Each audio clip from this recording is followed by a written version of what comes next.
What if I told you that one of the most decorated footballers in history, a player with more trophies than Messi or Ronaldo, was once told he simply wasn't good enough?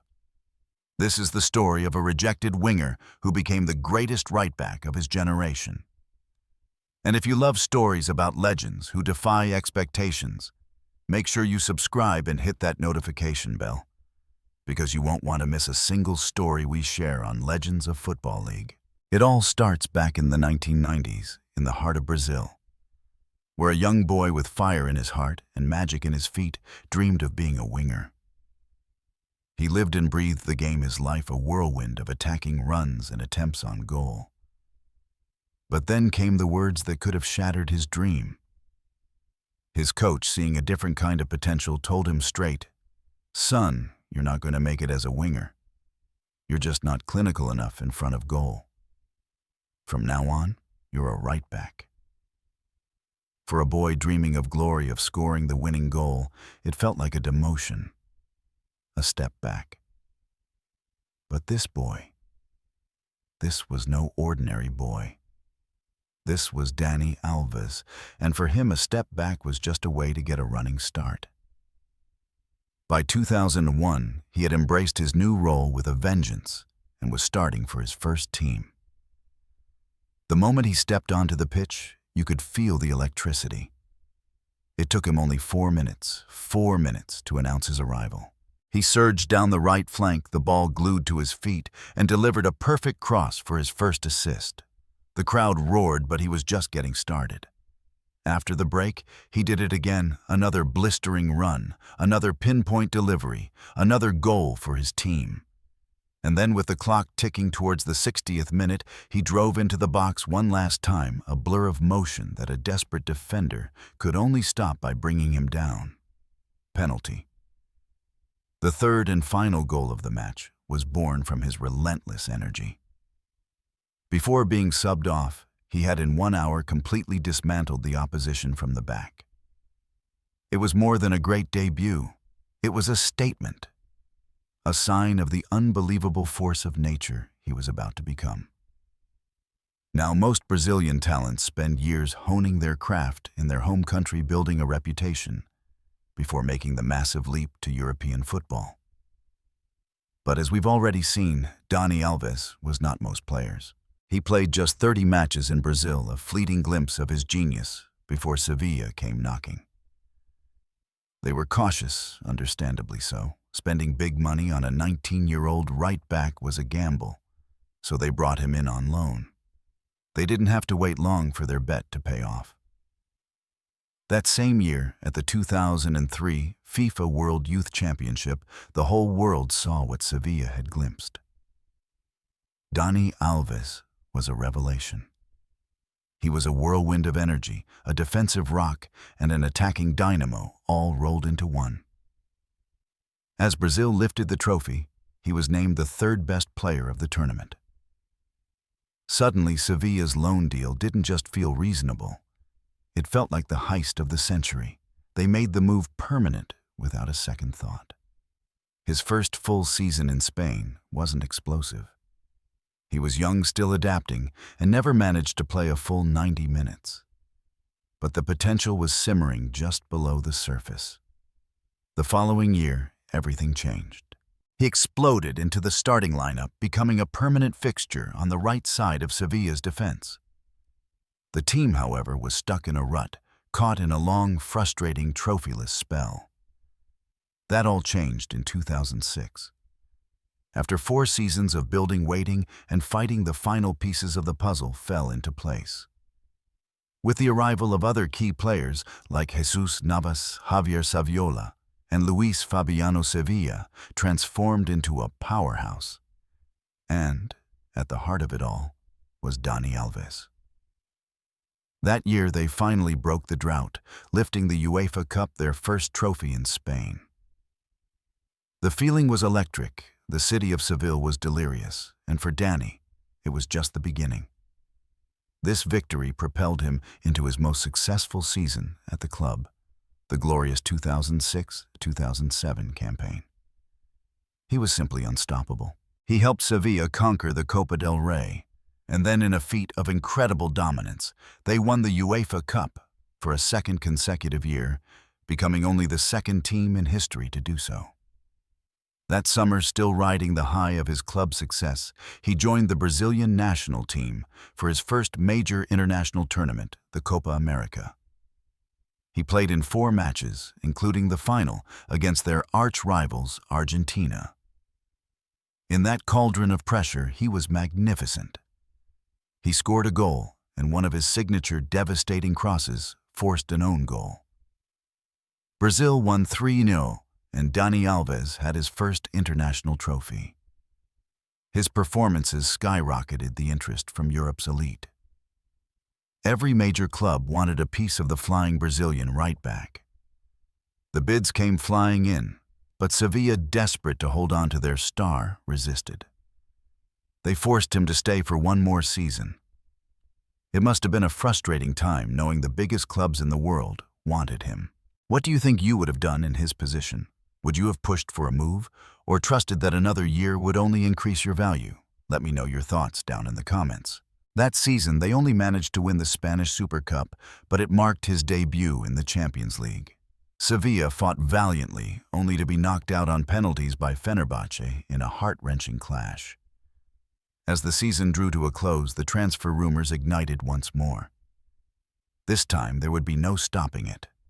It was FC Barcelona who won the race, signing him for a massive fee of 33 million euros, making him the 3rd most expensive defender of all time, behind only legends like Rio Ferdinand and Lilian Thuram. The pressure was immense, but Dani Alves didn't just handle it. He thrived on it. His first season at Barcelona, well, it couldn't have gone better. It was quite literally perfect. He walked into what would become one of the greatest teams in history and instantly made the right-back position his own.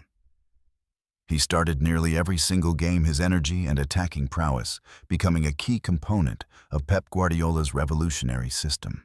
And that season, they won everything. La Liga, the Copa del Rey, the Champions League, the treble.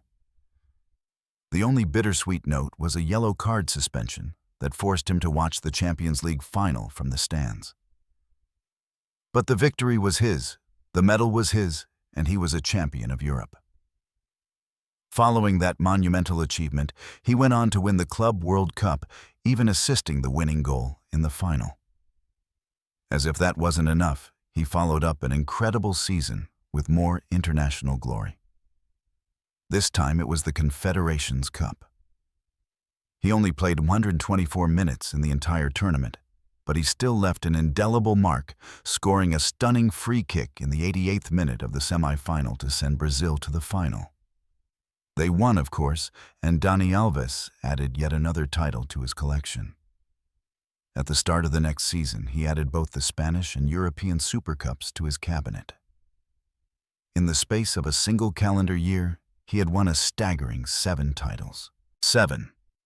That's more than a legend like Gary Lineker won in his entire career, and the same number as Robin van Persie. It was an astonishing haul. Throughout the next season, Alves was a fundamental piece of the Barcelona machine, as they retained their La Liga title. But the most notable event for him that year was his participation in his first ever World Cup. The world watched as Brazil, one of the favorites, was knocked out in the quarterfinals by the Netherlands. It was a disappointment, but by the end of the year, his consistent excellence was recognized with his first nomination for the Ballon d'Or. The next year was yet again one of his best at the club level. Barcelona was simply on another planet. They won the league again and then marched to another Champions League final, where they comprehensively defeated Manchester United 3-1 at Wembley. Following that masterful victory, they once again claimed the Club World Cup and the European Super Cup. The trophies just kept coming. The next few years followed a familiar pattern of domestic success, with more league and cup titles filling his cabinet. He also took part in another Confederations Cup, which Brazil only qualified for because they were the hosts. But regardless of how they got there, they once again stormed to victory, taking home the trophy. Winning, as you can see, was becoming a recurring theme in Dani Alves' career. He also participated in the 2014 World Cup, a tournament held in his home country. It was supposed to be a glorious homecoming, a chance for Brazil to lift the trophy on their own soil. Instead, it became a national tragedy, remembered for Germany's shocking 7-0 demolition of Brazil in the semi-final. In a small mercy, Dani Alves did not take part in that infamous match. All of this was followed by the 2014 to 2015 season. And what else can be said at this point? It's always an incredible achievement when a team manages to win the treble. Very few players in history can say they've done it once. Dani Alves was about to be lucky enough to say he had won it twice. That season, under Luis Enrique, Barcelona was reborn. They won the league, they took home the Copa del Rey, and they reached the Champions League final, where they defeated Juventus 3-1. By this point, he had played for the Blaugrana for 7 incredible trophy-laden years. He would stay for one more season before leaving in what became a rather bizarre and massive transfer saga.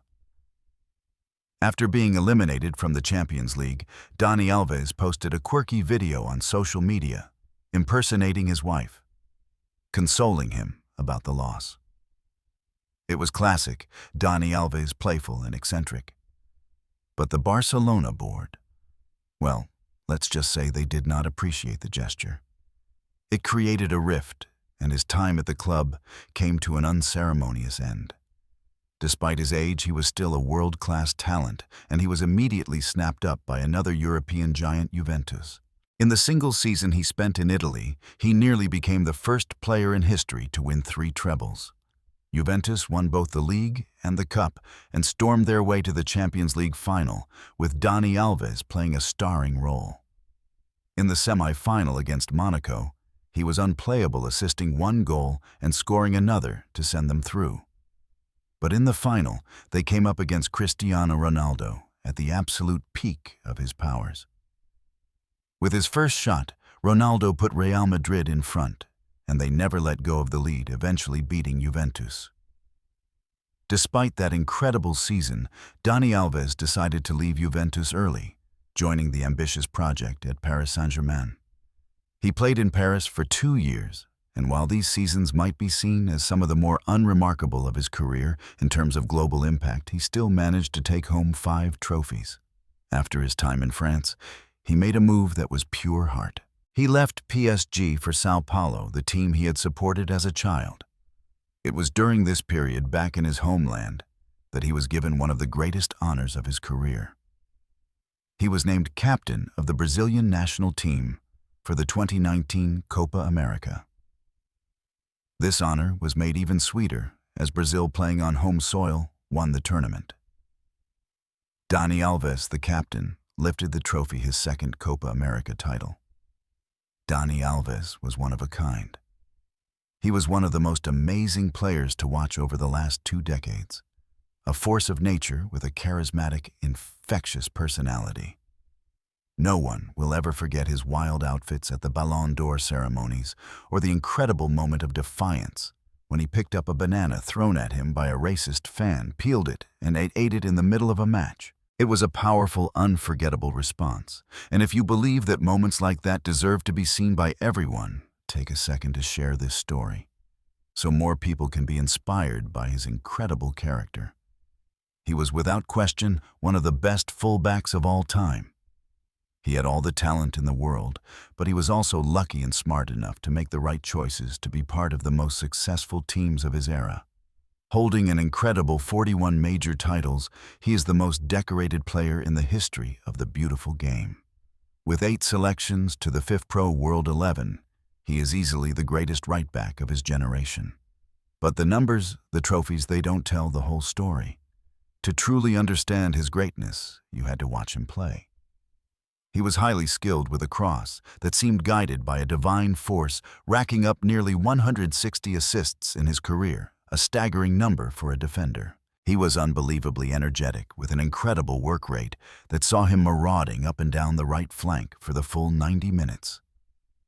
He was a master when it came to the fight for possession, a tenacious and intelligent defender. For anyone who watched him at his peak, he was an absolute idol. And that's where this incredible football story concludes. What a journey, right? From a kid told he wasn't good enough to be an attacker to becoming the most decorated player in history from the right-back position.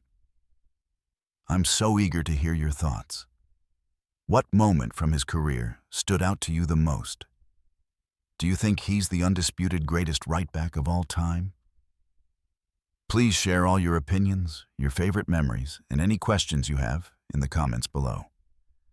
I truly love reading them and building this amazing football community with all of you.